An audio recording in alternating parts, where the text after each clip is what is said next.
Coming to you from the Deep South, this is the Blue Collar Leadership Podcast. High-impact leadership is not reserved for leaders, and it has nothing to do with your position, title, or rank. However, it does have everything to do with your character. It's time to climb to the next level and beyond, personally and professionally. Now, let's start making it happen with your host, Max Story. All right, I finished up the last episode talking to you guys about the fact that someone is always watching you. So today we're on part 8 of 30, chapter 8 of Blue Collar Leadership, Leading from the Front Lines. So doing this series to showcase my most popular book.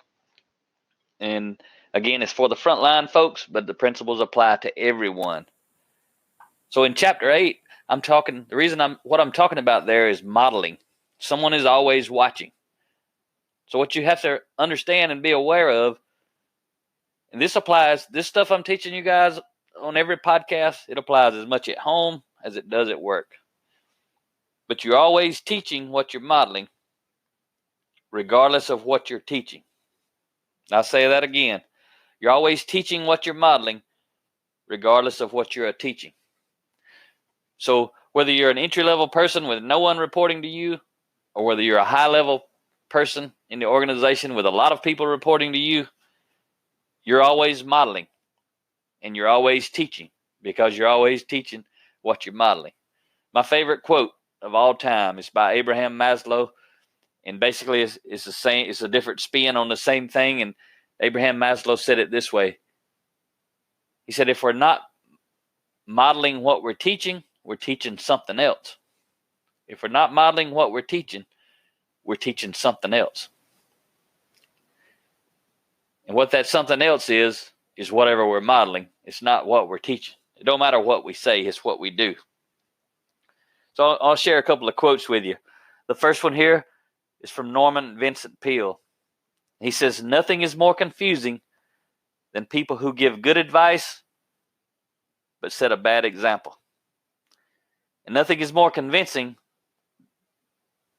than people who give good advice and set a good example, by John Maxwell. So let me say those again, make sure I divide them up for you. Norman Vincent Peale, he said it this way: nothing is more confusing than people who give good advice but set a bad example. John Maxwell says nothing is more convincing than people who give good advice and set a good example. And often from the stage, I share this story, and it's a personal story. It's about how I got it wrong as a dad. And if you've listened to some of my podcasts, you know my son stopped talking to me from age 15 to 19.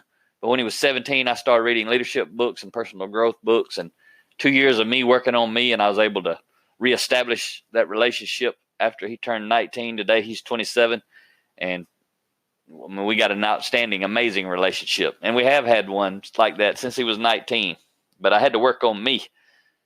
But part of the problem was, it relates to the quote by Norman Vincent Peale: nothing's more confusing than people who give good advice but set a bad example. Let me give you a real, true life story of how pitiful I was as a parent relative to that exact quote. So I always talk about this a lot from the stage because it's pretty powerful. So when Eric started, become a teenager, he was in the 12, 13-year-old range.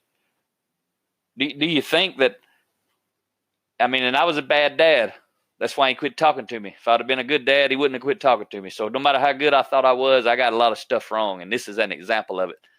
So when he was about to become a teenager, 12, 13 years old, do you think that I was so bad that I got him in and I was going to tell him about alcohol? You think I got him in and said, hey, Eric, you about to be a teenager, so it's about time you started thinking about drinking alcohol. I think, most kids do it. You probably going to want to do it. And, you really ought to think about starting to drink alcohol. And this is my favorite beer, and this is my favorite liquor, and these are probably the ones you want to try first.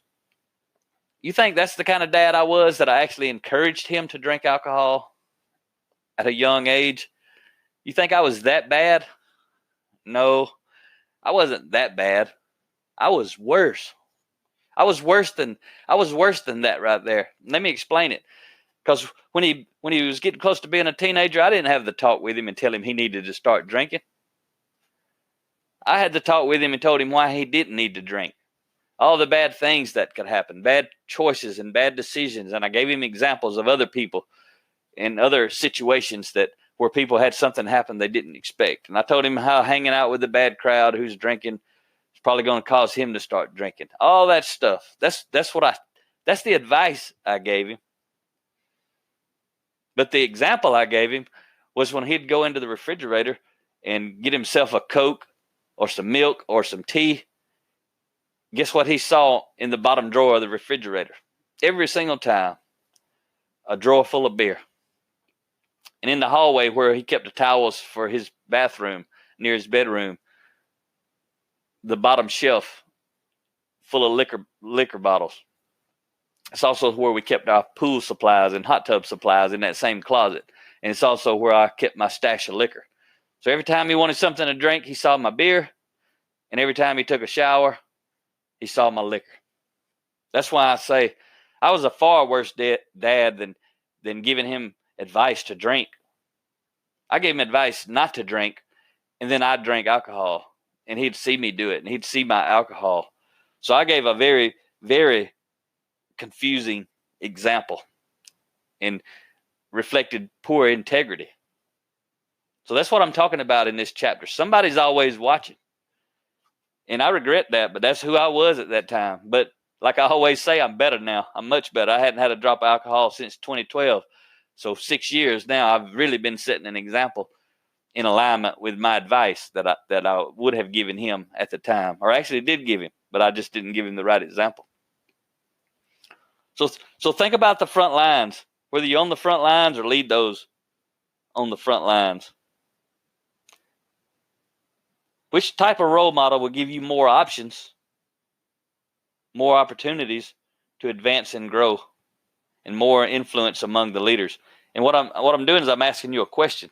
If you were going to be a role model, because this is the truth, you are a role model. Somebody's always watching. Your coworkers are watching. If people report to you, they're watching. If you report to somebody else, they're watching. Everybody's watching.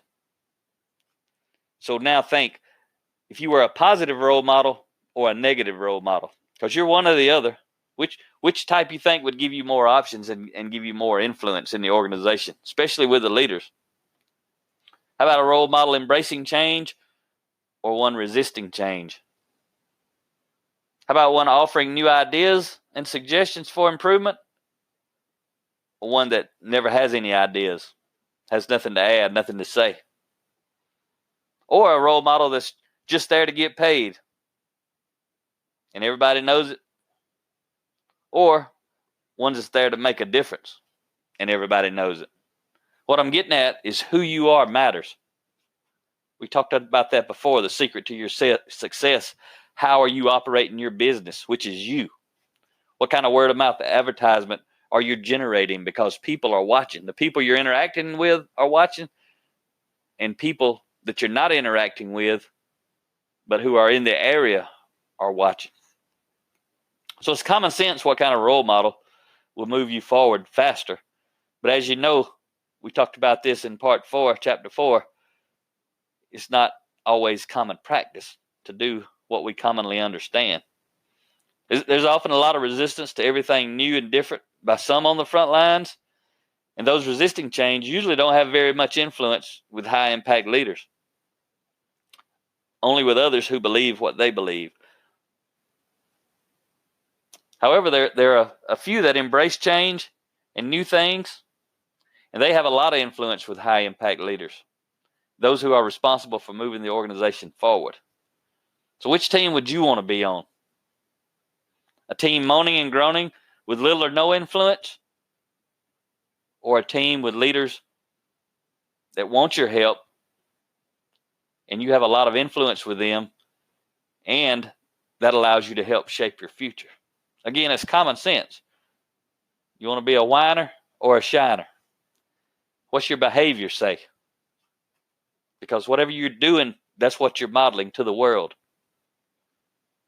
So you'd think the frontline team members that step up are admired and respected by all their peers, but often they're ridiculed by their peers. Those high impact frontline players who actually lead themselves well.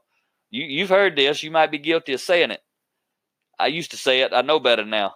But there's still a lot of folks who are operating this way.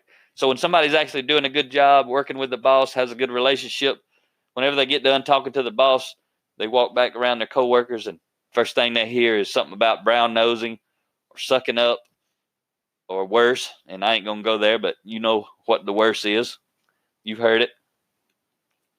And they say you're brown nosing, you sucking up, trying to make other people look bad. But don't let average people keep you from becoming exceptional. That's the language of average. I was very average when I would accuse somebody of brown nosing or sucking up. I thought I was exceptional. But when I was saying those things, I was in a bad place as far as character development goes. So some are going to try very hard to hold you back. Whenever you hear somebody say you're brown nosing, you're sucking up, and all you're doing is a good job and you're interacting with the boss, whoever that person is, they're trying to hold you back. They're not looking out for your best interest. They're probably insecure and threatened by you. Don't let them hold you back. You go intentionally keep moving forward and make it happen. Because, see, you're not really making them look bad. That's what they'll say. They used to say that to me. Mac, why you make us look so bad? That's what they'd say when I was doing a good job. Mac, why you make us look so bad? And back then I was a little sarcastic. And again, I'm better now. I'd go up and shake their hand. I'd say, oh, no, thank you. Thank you. And they said, why are you thanking me? I'd say, oh, I'm thanking you because if you'd actually do some work, I wouldn't look good. We'd just be the same. But because you hang around all day and goof off, go to the bathroom extra 30 minutes, you making me look good. So I just want to thank you, because if you actually worked all day, I wouldn't look this good. I'd just look average. And that's what people did to me and said to me. And I reacted to it wrong back in those days. I had never read these books. But don't let people hold you back. You keep right on trucking. So I want to share a story with you. In 2013, Rhea and I joined about 150 other people, and we joined, actually, all of us joined John Maxwell in Guatemala, in the country of Guatemala. We were in Guatemala City. That's a hard word to speak when your native language is country, like mine. That's Guatemala is not a country word, but some of you can relate. But we were down there in 2013, 150 of us with John Maxwell. All of us paid our expenses. We paid our airfare. We paid our hotel, our food, our meals, everything we all paid ourselves. We were down there just to serve and give to those people. But what we did was actually train 20,000 Guatemalan leaders while we were there in just a week. And we were at the presidential palace with John Maxwell and the president of Guatemala. And all of the 150 of us who were doing all the training and development of all these leaders. I trained a group of CEOs one day. I trained a group of pastors another day. And usually it was about 50 in each group. And on the third day, I trained, it was like several mayors and their city administrative staff for their cities. And all of us were training all different kinds of leaders all over the country. Pretty much everybody was covered. John was training the president and his staff. And so that's what we were doing. And so when we'd go out, they speak Spanish. So we had to have an interpreter. And because I speak country, I had to actually have two. I had to have one go from country to English and another one go from English to Spanish. Not really. That's just a joke. I talk about that from the stage a lot when I tell this story. But I did have to have an interpreter. And her name was Bertha. And she was a young 20-year-old college student. A lot of the interpreters for all of us were college students. So on the ride over one morning, we were actually going to speak to the group of 50 business executives. And I was talking to her about leadership, that sort of stuff.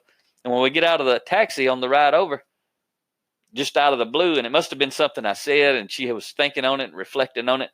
And she said to me as we walked into the conference room where I was going to be speaking and training, she just kind of stopped and looked at me. She said, Mac, I don't want to be a role model.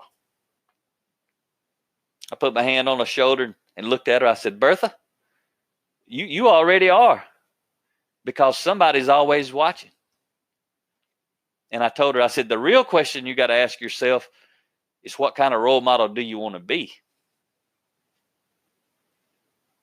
And you could see she kind of went into deep thought on that one. And she figured out she didn't get to choose to be a role model. She is a role model. If you living and breathing and walking around and interacting with people, you're a role model. Everybody. At home, at work, anywhere you're at, you're being a role model. So the question is, what kind will you be? And I like to tell people this all the time, because they don't really think about it. They do understand it because it's common sense, but it's just something I say a lot. And what I say is, when you touch a life, you don't always feel it. Let me say that again. When you touch a life, you don't always feel it. You're impacting people. You're influencing people. People you may never even talk to in your life. They just saw you or heard about you or witnessed you interacting with someone, and you're touching these people's lives all the time. Think about it. You've seen somebody's done that to you. Maybe today. But the key is, you're touching lives positively and or negatively every day. And you don't always feel it, but I promise you, you're touching lives in good ways and bad ways. And when you talk about modeling at work, that's your career, that's your business, that's your word of mouth advertisement. Who are you going to be? How are you going to interact? How are you going to serve people, help people? So I'm going to leave you with a quote by Albert Einstein today. And Albert Einstein says, example isn't another way to teach, it's the only way to teach. So it feels pretty good. I think I'm all right. I'm in alignment with Mr. Albert Einstein. Me and him kind of saying the same thing in different ways, right? And a lot of what I've been sharing with you, actually all of it in today's episode, all about being a role model, because somebody's always watching. Hope you have a great day. Talk to you next time.